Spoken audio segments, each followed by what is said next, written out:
Hello guys, welcome to Edu Ankuran. मैं हूं आपका दोस्त अश्विनी कुमार। और जैसा कि झारखंड कर्मचारी चयन आयोग के द्वारा आप लोगों को झारखंड सचिवालय आशु लिपिक प्रतियोगिता परीक्षा 2024 का नोटिफिकेशन निकला हुआ है, तो आज का वीडियो उसी से संबंधित है। और उसमें भी जो स्पेशली जो नागपुरी सब्जेक्ट जो पढ़ना है, क्योंकि एडू अंकुरन टीम के द्वारा नागपुरी की कंप्लीट तैयारी कराई जाती है, तो सारा डिटेल्स जो है आज का जो ये नोटिफिकेशन है आशु लिपिक प्रतियोगिता परीक्षा का, वो आज के इस वीडियो में आपके सामने रखा जा रहा है। आइए वीडियो को शुरू करते हैं। देखिए, ये है झारखंड कर्मचारी चयन आयोग के द्वारा आपको ये फॉर्म निकला है। विज्ञापन संख्या यहाँ पर देखिए दिया हुआ है, जो कि नियमित रेगुलर, ठीक है, इसमें रेगुलर और बैकलॉग दोनों के लिए निकला है। ठीक है, तो रेगुलर का जो है वो डिटेल मैं आपके सामने रख रहा हूँ। बैकलॉग के लिए भी जो भी रहेगा, मतलब इसका जो पीडीएफ है वो टेलीग्राम चैनल पे शेयर कर दिया जाएगा। ठीक है, झारखंड सचिवालय आशु लिपिक प्रतियोगिता परीक्षा 2024 हम लोग मोटा मोटी पॉइंट को देखेंगे, इधर उधर की बातें बिल्कुल नहीं करेंगे। टू दी पॉइंट यहाँ पे आते हैं। फॉर्म निकला है आशु लिपिक के लिए। ठीक है, परीक्षा शुल्क कितना है? 50 रुपया। ठीक है, जो भी अनुसूचित जनजाति के लोग हैं, जाति अनुसूचित, उनको 50 रुपए का मतलब कि फॉर्म का शुल्क है। ठीक है, फॉर्म का प्राइस कितना है? 50 रुपया अनुसूचित जाति के लिए। ठीक है, जनजाति के लिए और अनुसूचित जाति के लिए। और ऐसे जो है इन जनरल ओबीसी के लिए, जनरल के लिए 100 रुपए आपका परीक्षा शुल्क है। चलिए अब आगे बढ़ जाते हैं। टोटल जो है आपका 445 पोस्ट के लिए ये देखिए निकला। ये आपको दिखाई दे रहा है आप लोगों को, या फिर और बड़ा कर दूं मैं? वेट, इतना में दिखेगा? हाँ, इतना ठीक है। यहां पर देखिए रिक्तियों का विवरण यहां पर दिया गया है। टोटल जो है योग 445 पोस्ट के लिए देखिए निकला है फॉर्म। ठीक है, आगे बढ़ते हैं। और क्या है इसमें इंपॉर्टेंट चीज? वेतनमान जो है इसका, पोस्ट का नाम क्या है? झारखंड सचिवालय आशु लिपिक सेवा, या फिर आशु लिपिक इसको कहते हैं। पे लेवल क्या है इसका? 2505, मतलब कि 25,500 से आपका 81,100 तक है। ठीक है, किसी भी महाविद्यालय से, संस्थान से स्नातक अथवा समकक्ष उत्तीर्ण होना चाहिए, ग्रेजुएट लेवल के लिए ये है। ठीक है, किसी भी मान्यता प्राप्त महाविद्यालय संस्थान से स्नातक, ठीक है, यानी कि जो भी ग्रेजुएट है उन्हीं के लिए है ये। चलिए आगे बढ़ते हैं। और इसमें क्या क्या है इंपॉर्टेंट चीज, ऑनलाइन रेफरेंस दिया जा रहा है, ये है। देखिए, प्रतियोगिता का स्तर में भारतीय ओलंपिक संघ अथवा उससे संबंध फेडरेशन द्वारा आयोजित राष्ट्रीय स्तर की प्रतियोगिता, माने कि कोई भी प्रतियोगिता का आप सर्टिफिकेट दिखा रहे हैं तो वो उसके लिए है ये। ठीक है, चलिए उम्र की गणना 1/8/2024 से न्यूनतम 21 वर्ष, अधिकतम जो है वो जनरल के लिए 35 वर्ष है, और ओबीसी के लिए 37 वर्ष है, और ओबीसी जो मतलब कोई भी है अगर महिला है तो उनके लिए 38 ईयर्स है। ठीक है, अधिकतम। अनुसूचित जनजाति या जाति के पुरुष हो चाहे महिला हो, 40 ईयर्स आप लोगों को मिला है अधिकतम वर्ष। चलिए यहाँ पर हम लोग हो गया। अब आगे हम लोग बढ़ जाते हैं। जो इंपॉर्टेंट पॉइंट है उसी को हम लोग देखेंगे, इधर उधर की बातों में ज्यादा ध्यान नहीं देंगे। ठीक है, ये ओबीसी का सर्टिफिकेट सबके लिए यहाँ पर देख रहे हैं दिया हुआ है आप लोगों को। अब आपको आ जाना है परीक्षा किस तरह से होने वाला है भाई। ऑनलाइन आवेदन भरना है, उसका ये दिया गया है, उससे उतना ये सब आवेदन। देखिए आवेदन प्रक्रिया, देखिए रजिस्ट्रेशन करने, परीक्षा शुल्क भुगतान करने एवं फोटो हस्ताक्षर अपलोड करने कर आवेदन पत्र का प्रिंट आउट लेने हेतु दिनांक 6/9/2024 से 5/10/2024 तक। ठीक है, तो क्या है आपका अगस्त, सितंबर, अक्टूबर, तो सितंबर से लेके 6 सितंबर से लेके 5 अक्टूबर के मध्य तक आप लोग फॉर्म को भरेंगे, अपलोड कर देंगे, मतलब कि अपना फॉर्म फिलअप का इतना टाइम है, तो इसको आप लोग दिमाग में रखिएगा। ठीक है, अब और क्या है इसमें? परीक्षा शुल्क, परीक्षा का स्वरूप, ये बहुत ज्यादा इंपॉर्टेंट चीज है।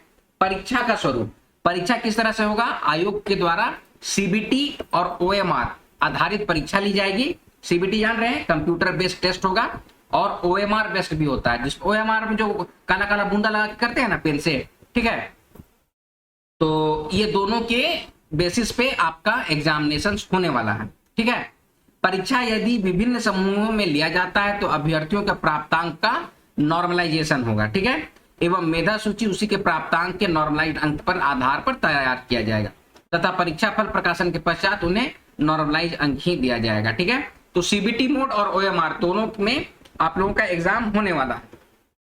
और क्या है, परीक्षा का स्वरूप किस प्रकार का होगा, तो परीक्षा का स्वरूप और पाठ्यक्रम देखिए यहां पर दिया हुआ है। झारखंड सचिवालय आशु लिपिक सेवा संवर्ग के अधीन आशु लिपिक कोटि के पद पर नियुक्ति हेतु परीक्षा 2 चरण में लेगा, माने 2 स्टेज में आपका एग्जामिनेशन होने वाला है। पहला स्टेज जो है, प्रथम चरण, वो कौशल जांच परीक्षा होगा। तो आप लोग जो भी आशु लिपिक वाले लोग हैं, टंकन वाले हैं, तो आप लोगों का टाइपिंग का स्पीड को देखा जाएगा, या फिर शॉर्ट हैंड आशु लिपिक वाले हैं तो आशु लिपिक का जो भी स्पीड है आपका उसको देखा जाएगा। ठीक है, और द्वितीय चरण जो होगा वो लिखित परीक्षा होगी। ठीक है, प्रथम चरण का और भी डिटेल दिया गया है यहाँ पे। प्रथम चरण के कौशल जांच परीक्षा में मात्र उत्तीर्णता प्राप्त करना आवश्यक होगा, अर्थात यह परीक्षा मात्र क्वालिफाइंग नेचर का होगा। ठीक है, अर्हक प्रगति का मतलब होता है क्वालिफाइंग नेचर, बस पास हो जाना है आप लोग। ठीक है, फिर आगे है कौशल जांच परीक्षा में कार्मिक प्रशासनिक सुधार तथा राजभाषा विभाग झारखंड रांची के संपर्क संख्या ये दिया हुआ है कि प्रावधानुसार दिव्यांग जनों की सुविधाएं उपलब्ध कराई जाएंगी, मतलब कि जो भी मतलब कि फिजिकली हैंडीकैप्ड हैं तो उनको थोड़ा सा लाभ मिलेगा, उसको सुविधा दिया जाएगा। ठीक है, प्रथम चरण के कौशल जांच परीक्षा में उत्तीर्ण अभ्यर्थियों को ही द्वितीय चरण के अंतर्गत परीक्षा में बैठने दिया जाएगा, मतलब कि आपका जो फर्स्ट स्टेज जो होगा आशु लिपिक या टंकन का, उसको आप पास कर जाते हैं। ठीक है, उसमें कोई नंबर ऐसा नहीं, बस पास कर जाना है, पास कर गए तभी आपका सेकंड लेवल का एग्जाम के लिए आपको अलाउ किया जाएगा।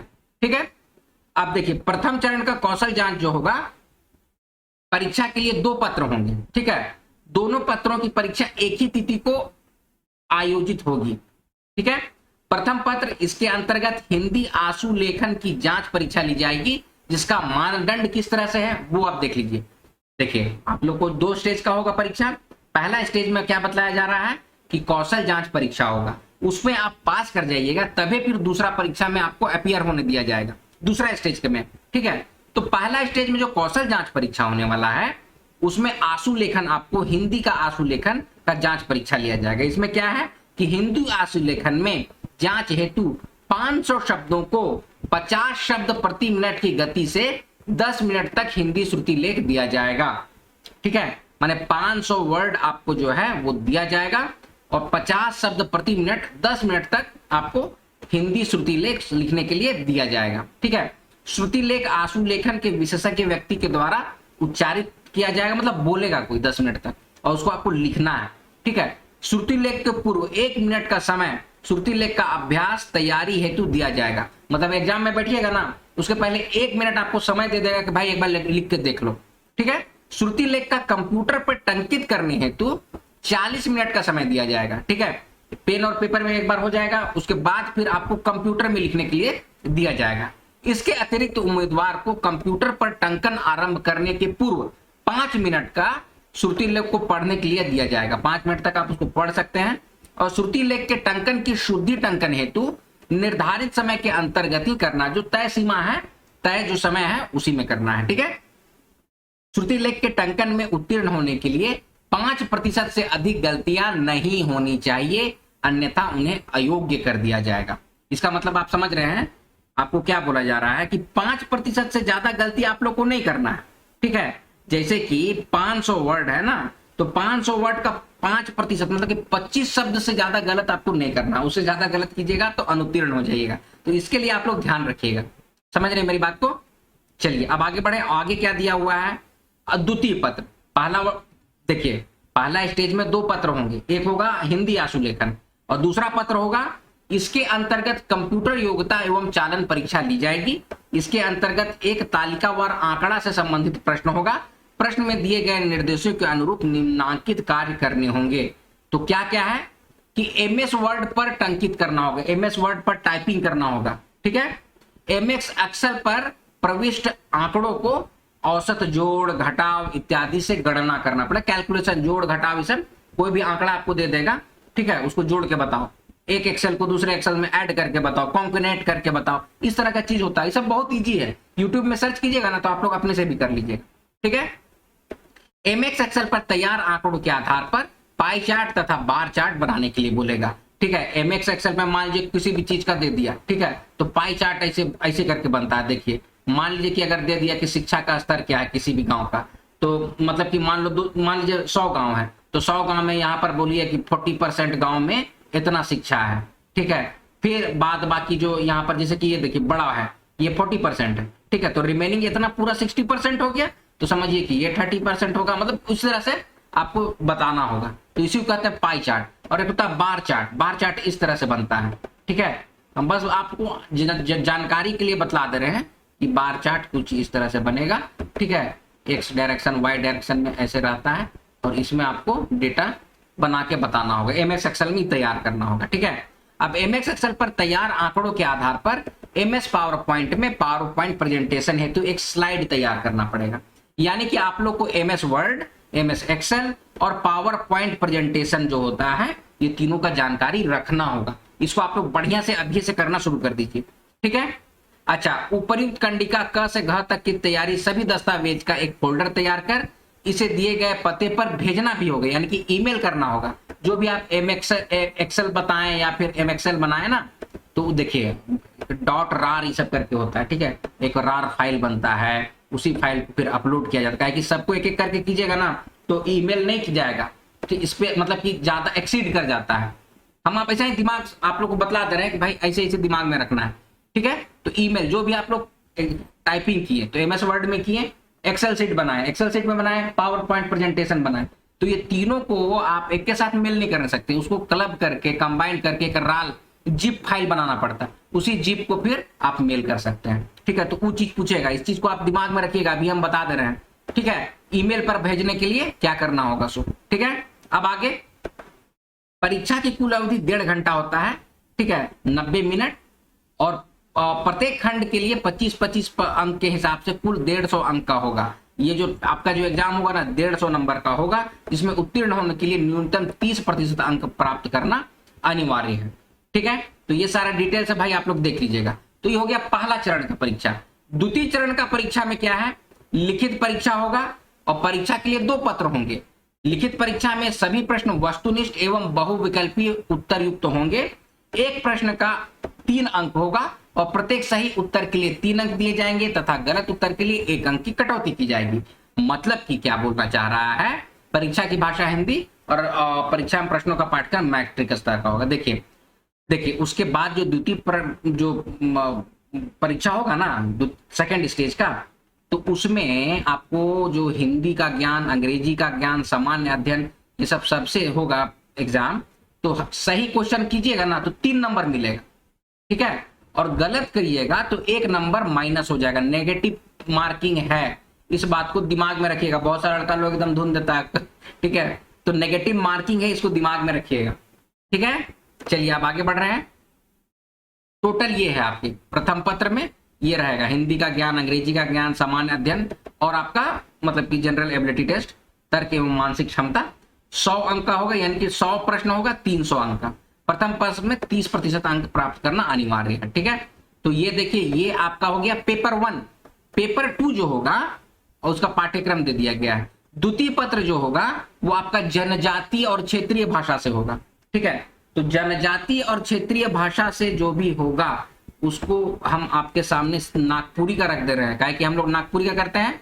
यहाँ पर ये सारे जनजातीय भाषाएं हैं, तो नागपुरी का डिटेल हम आपको दे दे रहे हैं कि क्या पढ़ना है, ठीक है।